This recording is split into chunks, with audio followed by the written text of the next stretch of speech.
Stop it. Stop what? You're talking about me Morse code. Well, joke's on you, because you know what? I know Morse code. Ha! Yeah, that's what we're doing.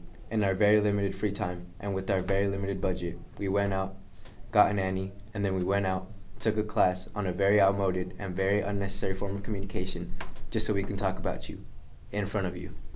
Yep, that's exactly what we did. It all started when Dwight was tapping his foot against the leg of the desk, and when I asked him to stop, he said, "I will when you lose the baby weight." Fine. Hey, tap away.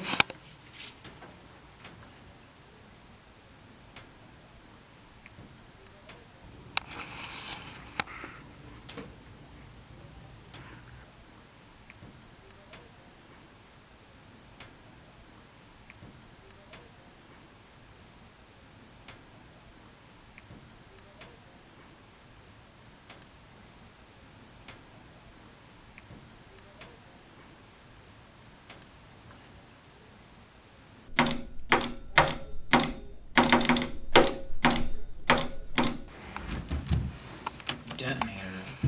Detonator where? Michael!